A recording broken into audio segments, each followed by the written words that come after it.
थोड़े से pull back mode में हल्की सी बढ़त देखने को मिल रही है निफ्टी और साथ ही साथ निफ्टी बैंक में, और ये संकेत अच्छा है। 10,318 के आसपास इस समय निफ्टी भले ही 14 पॉइंट ऊपर है लेकिन पॉजिटिव टेरिटरी में ट्रेड कर रहा है, और निफ्टी बैंक भी करीब करीब 25 से 33 अब 35 पॉइंट ऊपर आ गया। मिड कैप्स ने मामला संभाल लिया है, करीब 100 अंकों की बढ़त के साथ मिड कैप इंडेक्स इस समय कर रहा है कारोबार, इसीलिए एडवांस डिक्लाइन रेशियो बेहद मजबूत है। तो यह है बाजार की चाल। याद रखिएगा आज विदेशी बाजारों से संकेत बेहद खराब थे। अमेरिकी बाजारों में बिकवाली का दबाव देखने को मिला, डाउ फ्यूचर्स में प्रेशर बना हुआ है और एशिया भी कमजोर खुला। कमजोरी के पीछे दो बड़े कारण, एक तो आईएमएफ ने दुनिया भर के बाजारों की या फिर इकोनॉमीज की जीडीपी आउटलुक जो है वो ड्रास्टिकली घटाया है, उससे भी नर्वसनेस बढ़ी है, और दूसरी तरफ जो सबसे बड़ी चिंता है वो है कोरोना वायरस। इसके केसेस लगातार बढ़ते दिखाई दे रहे हैं, चाहे वो अमेरिका हो, जापान हो या फिर भारत हो, और इससे मार्केट्स में कुछ नर्वसनेस कल दोपहर से ही लौटती हुई दिखाई दी। तो आज हमारे जानकारों की पोजीशन क्या रहेगी, क्या वो तेजी के सौदे लेंगे या फिर कुछ मंदी के ट्रेड्स भी जोड़ेंगे? अब तक हमने देखा है मिड कैप्स पर ही फोकस इनका रहा है, क्या वहीं पर सबसे ज्यादा आगे भी पैसा बनेगा? इस सब पर बातचीत करेंगे, लेकिन सबसे पहले देख लेते हैं विकास सालुंखे, राजा वेंकटरमण और आशीष कयाल के बीच इस हफ्ते जो मुकाबला चला है, कौन कहां खड़ा है कल दोपहर तक के कारोबार में, यानी कि कल 3:30 बजे तक किस तरह के रिटर्न्स इन्होंने अपने नाम किए। तो हम आपको दोपहर में ही बता रहे थे कि कांटे की टक्कर दरअसल चल रही है, काफी क्लोज कंपटीशन विकास और राजा के बीच है, और रिटर्न्स के लिहाज से वही दिखाई दे रहा है। राजा ने कल तक करीब 11.59% के रिटर्न्स कमाए और विकास सालुंखे ने 11.43% के रिटर्न्स, आशीष कयाल ने लगभग 8% तक के रिटर्न्स अपने नाम कर लिए। तो ये रहा अब तक का एक्शन, और यहाँ से आज की रणनीति क्या रहेगी इसकी बात करेंगे। एक एक करके सभी को जोड़ते हैं। विकास, सबसे पहले एक्सपायरी का दिन, आगे मार्केट्स और वॉलेटाइल हो सकते हैं, कल की भारी बिकवाली के बाद कुछ रिकवरी मोड में लौटने की कोशिश बाजार कर रहा है, ऐसे में आज की अप्रोच क्या रहेगी, किस तरह के ट्रेड्स आप रखेंगे सामने?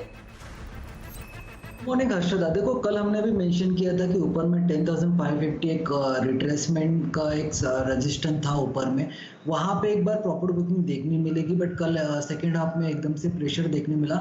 मुझे लगता है आज मार्केट इतना बड़ा वॉलेटिलिटी नहीं करेगा, लेकिन एक रेंज में रहेगा, ऊपर में 10,400, नीचे में 10,270। ये रेंज जो है एक्सपायरी के टूवर्ड्स मुझे लगता है कि इसके बीच में रहेगा, मे बी ये towards expiry end of the day 10,400 के आसपास का एक मोमेंटम कैरी कर सकता है यहाँ पे मार्केट में।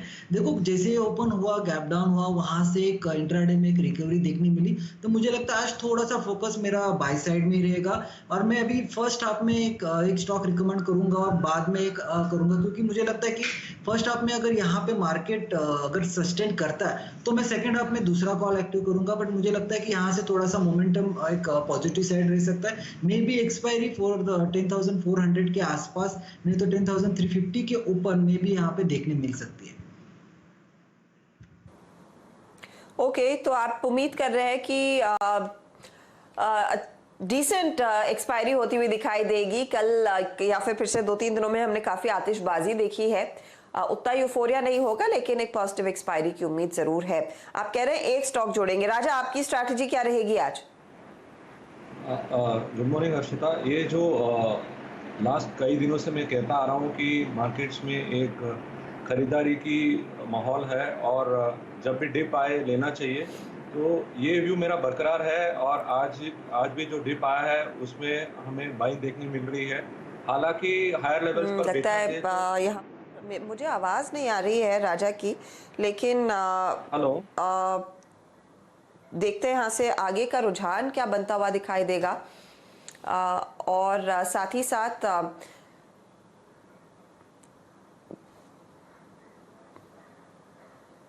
आशीष को भी पूछेंगे कि उनकी क्या रणनीति होनी चाहिए। मेरी लाइन मेरे ख्याल में कट गई, तो आशीष मैं आपसे जानना चाहूंगी आज आपकी अप्रोच क्या रहेगी? देखिए कल के दिन में हमने कुछ बिकवाली देखी फाइनल आवर सेशन में, लेकिन निफ्टी ने 10,200 पे अच्छा खासा सपोर्ट लेके यहाँ से आज कुछ बाउंस बैक दिख रहा है। सो पॉसिबिलिटी है कि यहाँ पर हम एक रेंज में मूव करें, और जब भी रेंज बाउंड मार्केट होता है तो बॉलिंग अप बैंड जैसी टेक्निक काफ़ी अच्छा काम करती है। अगर वो अप्लाई किया जाए अर्ली चार्ट्स पे तो वहाँ पर रेजिस्टेंस निकल कर आता है करीबन 10,420 के आसपास। सो वो एक रेजिस्टेंस है और नीचे में सपोर्ट जो आ रहा है निफ्टी का वो करीबन 10,220 का है। तो मेरे ख्याल से ओवरऑल जो निफ्टी का रुझान एक साइडवेज रेंज में रहेगा। यहाँ से अगर डिप्स मिलती है तो वापस से बाय करने की राय होगी। और mid cap small cap space अगर आप देखें अर्शदा, तो ओवरऑल आउट परफॉर्मेंस वहीं पे देखा जा रहा है आज के दिन भी। तो स्टॉक्स जो सिलेक्ट किया है मैंने वो mid cap small cap space में से ही है और यहाँ पर रेंज बाउंड एक्शन देखा जा सकता है, लेकिन मिड कैप में आउट परफॉर्मेंस कंटिन्यू रह सकता है एक्सपायरी के दिन। मिड कैप्स में आउट परफॉर्मेंस कंटिन्यू रहेगा और आज वही देखने को मिल रहा है। लगभग 1300 बढ़ने वाले शेयर है, गिरने वालों की संख्या महज 881 और सुबह में ऐसी स्थिति नहीं थी। अब धीरे धीरे करके मामला थोड़ा सा सुधार दिखा रहा है और वो एक अच्छा संकेत है। चलिए एक एक करके सबके पोर्टफोलियो पर नजर डाल लेते हैं और नए ट्रेड्स को भी जोड़ना शुरू करते हैं। तो आशीष ने कहा कि वो मिड कैप्स पर ही फोकस करेंगे। इनका अब तक का पोर्टफोलियो का हाल भी आपकी स्क्रीन पर लेकर आते हैं। इन्होंने टाटा मोटर्स में अपनी जो पोजीशन थी वो अब काट ली है, लेकिन हेरिटेज फूड्स में जो कल तेजी का कॉल दिया था वो अभी भी होल्ड कर रहे हैं। तो आशीष कयाल का पोर्टफोलियो आपकी स्क्रीन पर। अब इनके पास मौका है 2 ट्रेड्स जोड़ने का। इन्होंने साफ कह दिया है कि देखिए मिड कैप्स पर ही इनकी नजरें रहेंगी। तो पहला ट्रेड आज का क्या रहेगा आशीष? पहला ट्रेड सुंदरम क्लेटन का है। अगर आप देखें तो ऑटो और ऑटो एंसिलरी में पिछले कुछ दिनों में बहुत अच्छा ट्रेंड देखा गया है और सुंदरम क्लेटन ने एक जो लो बनाया था करीबन 1400 के आसपास, वहां से एक नियर वर्टिकल राइज दिया, उसके बाद एक कंसोलिडेशन हुआ और यहां से वापस पॉजिटिव ब्रेकआउट आता हुआ नजर आ रहा है। तो सुंदरम क्लेटन ऑटो एंसिलरी में से आउट परफॉर्मेंस देखा जा सकता है। तो ये पहला स्टॉक होगा बाय की ओर और यहाँ पर जो टारगेट निकल कर आते हैं वो है 1986 का, क्योंकि अगर ये थर्ड वेव है तो 1986 का टारगेट एट मिनिमम हम देख सकते हैं और उसको भी पार कर सकता है। और स्टॉप लॉस जो लगा के रखना होगा ये 1702 का होगा। ओके, 1702 का आप स्टॉप लॉस लगाइए। 1986 के अपॉर्चुनिटी है। ये आप कह रहे पोजिशनल ट्रेड रहेगा। सुंदरम क्लेटन आपने पहला कॉल दे दिया है। राजा आपके पोर्टफोलियो पर आते हैं और यहाँ पर देखिए ये गोदरेज एग्रोवेट इन्होंने कल इंट्रोड्यूस किया था और आज देखिए हम बात भी कर रहे हैं कि यहाँ पर meat packaging, production, animal husbandry और डेयरी सेक्टर के लिए सरकार ने एक बड़ा ऐलान किया है। 15,000 करोड़ का इंफ्रास्ट्रक्चर फंड का ऐलान इन्होंने किया है, जहां पर अगर आप 10% पैसा लगाते हैं 90% बाकी फाइनेंसिंग बैंक की ओर से होगी और 3% का इंटरेस्ट सबवेंशन भी मिलेगा। उसका पूरा फायदा गोदरेज एग्रोवेट में भुनाया जा रहा है और उस ट्रेड को वो होल्ड करे। स्टर्लिंग विल्सन में भी इन्होंने बॉयस पॉजिटिव का रखा, ये पोजीशन भी होल्ड करे। हिंदुस्तान जिंक में अनफॉर्चुनेटली स्टॉप लॉस हिट हुआ, तो एक ट्रेड ये जोड़ सकते हैं। राजा आपका कौन सा ट्रेड आप इस समय जोड़ना चाहेंगे, बताइए। हाँ, मैं वर्रॉक इंजीनियरिंग का स्क्रिप्ट जोड़ना चाहूँगा। वो करंट लेवल्स पर आप बाई कर सकते हैं वर्रॉक इंजीनियरिंग को और उसे टारगेट रख सकते हैं उसमें आप 295 का। हेलो, 295 आप कह रहे हैं टारगेट होगा। स्टॉप लॉस क्या लगाएंगे वर्रॉक पर? सॉरी, वर्रॉक का टारगेट होगा 208 का, स्टॉप लॉस होगा 183 का। करंट लेवल्स पर बाय कर सकते हैं। वो 208 एक्चुअली ये स्टॉक हम ज़्यादा ट्रैक नहीं करते तो उसका प्राइस भी मुझे याद नहीं था। आप कह रहे हैं 208 के टारगेट के लिए आप पोजीशन लेकर चले। 190 के आसपास ये स्टॉक कर रहा है ट्रेड, 183 स्टॉप लॉस का काम करेगा। तो ये है फिलहाल आपके लिए इस समय वर्रॉक इंजीनियरिंग राजा का ट्रेड। अब आते हैं चलिए विकास सालुंके के पोर्टफोलियो पर। और विकास ने दरअसल जो ट्रेड लिए हैं उसमें गुजरात गैस अभी भी ओपन है और ग्रीव्स कॉटन इन्होंने कल जोड़ा था, वहां पर अपना प्रॉफिट बुक कर लिया है। 2 ट्रेड्स ये जोड़ सकते हैं आज। पहला ट्रेड इस समय देंगे, आगे दोपहर के दौरान शायद बाजार के हाल को देखकर डालेंगे एक नया सौदा। तो पहला ट्रेड इस समय का क्या है आप बताइएगा विकास। देखो मेरा एक कॉल तो ऑन है गुजरात गैस। वहाँ पे मुझे लगता है अभी भी एक अच्छा खासा मोमेंटम कैरी हो सकता है आगे जाके। आज मैं नया ऐड करूंगा टोरेंट पावर। टोरेंट पावर में जिस हिसाब से लास्ट कुछ दिनों में एक साइडवाइज मूवमेंट देखने मिला था डेली चार्ट पे, कल वहाँ पे जाते जाते 3.5 या 3.25 के आसपास एक वॉल्यूम ब्रेकआउट देखने मिला था 324 के ऊपर के भाव पे, और मुझे लगता है वहां से एक अच्छा खासा मोमेंटम कैरी कर रहा है। और आज जैसे ही इंट्राडे ओपन होने के बाद वो उसी रेंज से अच्छा खासा मोमेंटम कैरी कर रहा है। तो ऊपर में में 350 352 के आसपास के टारगेट यहाँ पे लेके जा सकते हैं, नीचे में 314 के आसपास का स्टॉप लॉस टोरेंट पावर में लेके जा सकते हैं। यहाँ पे मुझे लगता है कि आज इंट्राडे में एक अच्छा खासा एक मोमेंटम दिखेगा, बट अगर ये इसको कैरी भी करे 1 से 2 दिन के लिए तो भी ये मुझे लगता है ऊपर में 350 के ऊपर के रेंज में देखने मिल सकता है। तो ये मेरा पहला काउंटर रहेगा और मैं सेकेंड हाफ में अगर थोड़ा भी मार्केट मोमेंटम कैरी करता है सेकेंड हाफ तक तो मैं उसके बाद एक नया कॉल ऐड करना चाहूंगा।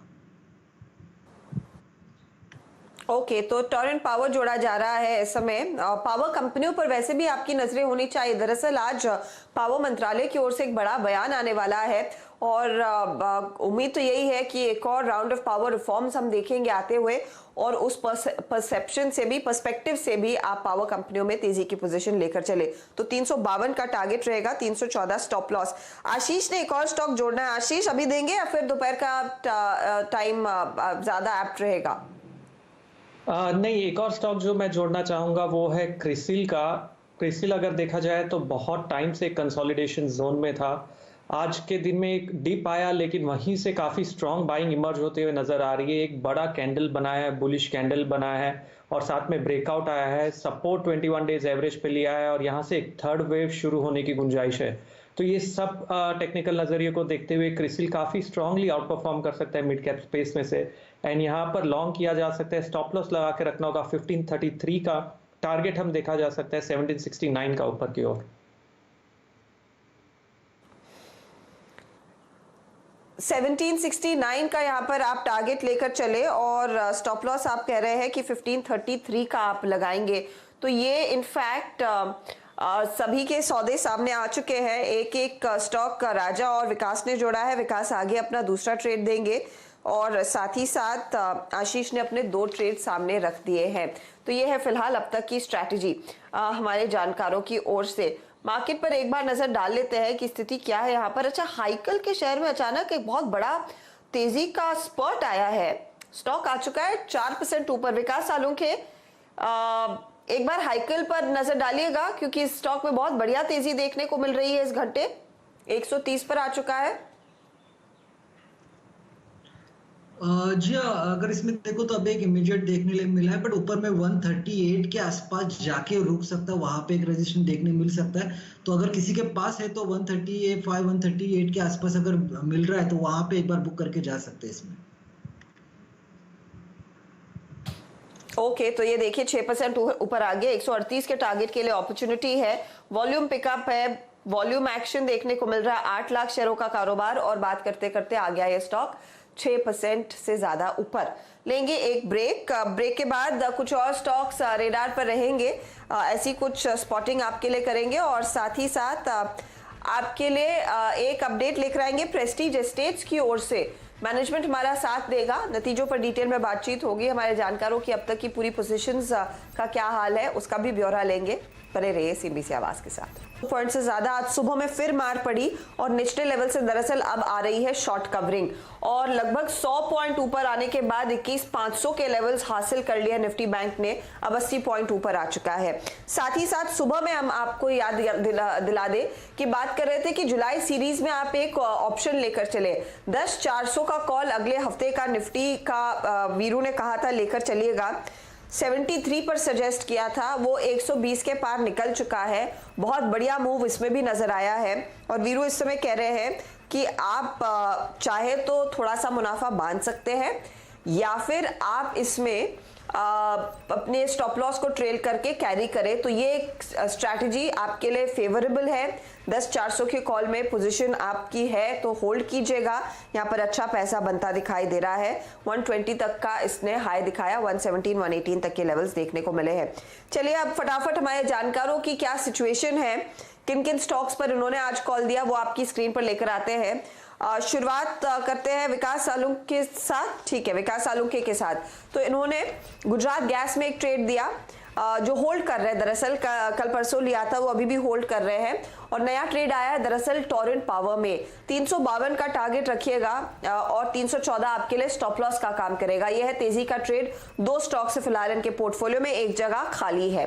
दोनों में कौन बेहतर आज प्रदर्शन दिखा रहा है वो भी आपकी स्क्रीन पर अब डायरेक्टर साहब लेकर आएंगे, तो आप खुद भापिए कहां पर ज्यादा इनके पैसे बनते दिखाई दे रहे हैं।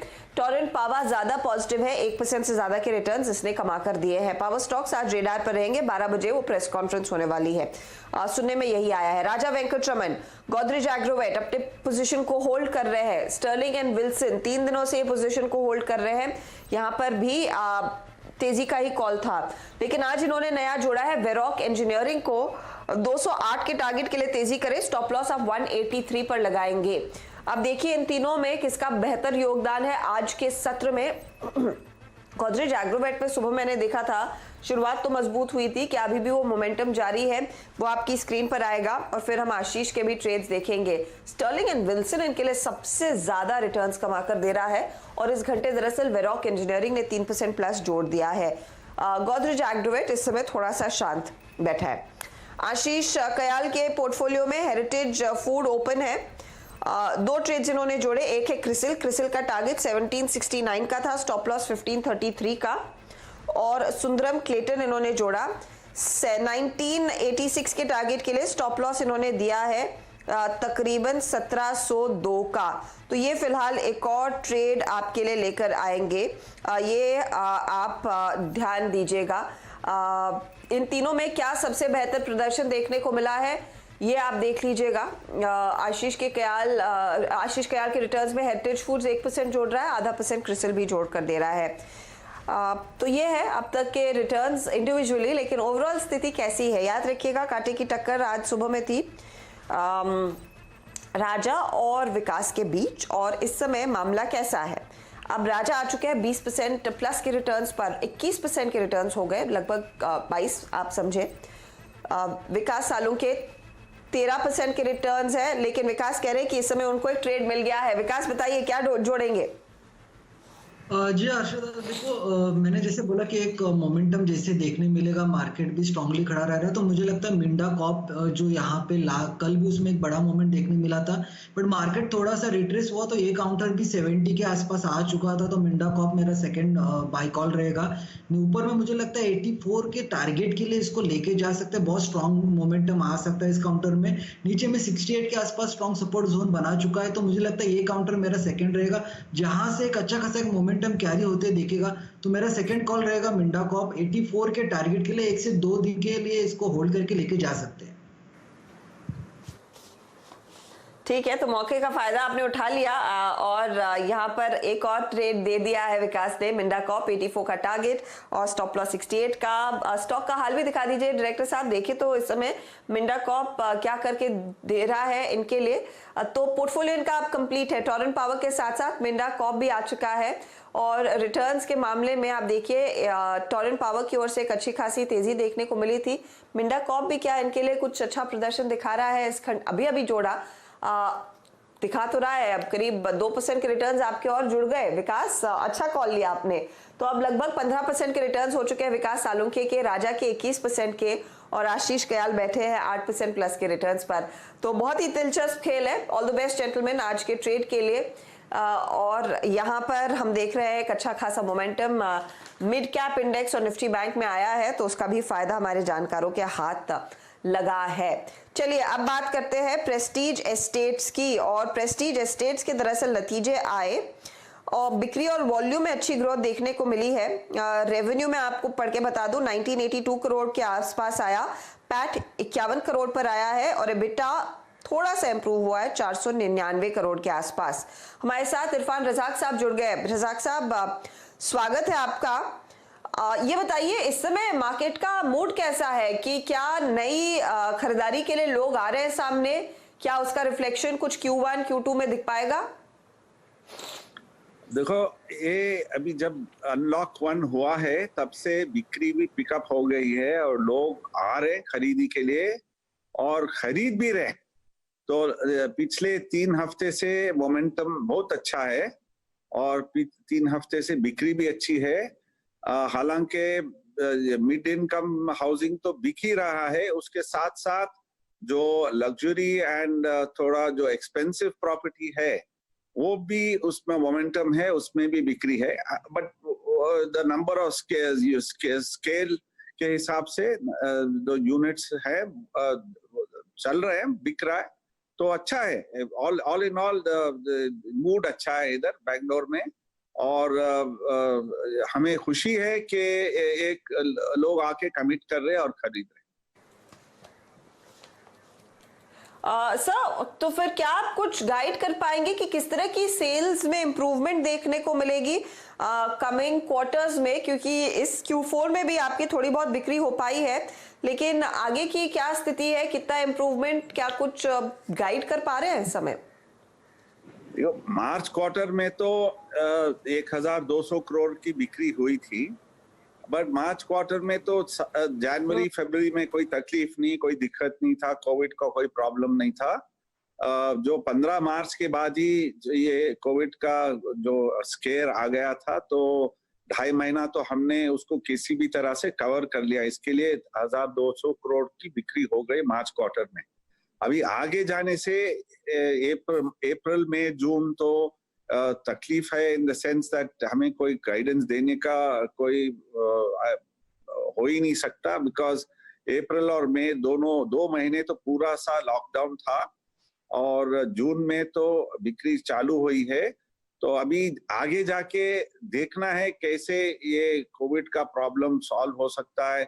अभी तो अनलॉक के बाद तो बैंगलोर में भी थोड़े केसेस बढ़ रहे हैं, तो एक माहौल ऐसा है कि संभल के चलना पड़ता है। और हमारा मुंबई के 2 प्रोजेक्ट हैं, वो जो लॉन्च करना था उसको भी हमने उसको शेल्फ में रखा है, लॉन्च नहीं किए हैं। हम बोले कि भाई अगर करना है तो ऐसे अच्छे चेयरफुल एटमॉस्फेयर में करेंगे, तो 1-2 क्वार्टर उसको भी डिफर करना पड़ेगा। But in the meanwhile Bangalore में आज नया एक लॉन्च हो रहा है कॉल्ड प्रेस्टीज प्रिमरोज हिल्स। वो मिड इनकम हाउसिंग है, और इसका जो नतीजा हमें पता लगेगा 1 महीने में किस तरह से उसका रिस्पांस आता है। बट जनरली आज बेंगलोर में हमारा बिक्री कुछ 50, 55, इवन 60 यूनिट का हो रहा है, तो उससे हमें खुशी है। ओके, ये जो 50, 55, 60 यूनिट्स की बिक्री हो रही है, ये क्या ज्यादातर मिड इनकम ग्रुप वाले ही प्रोजेक्ट्स में बिक्री हो रही है, या फिर प्रीमियम प्रोजेक्ट्स में भी डिमांड है इस समय?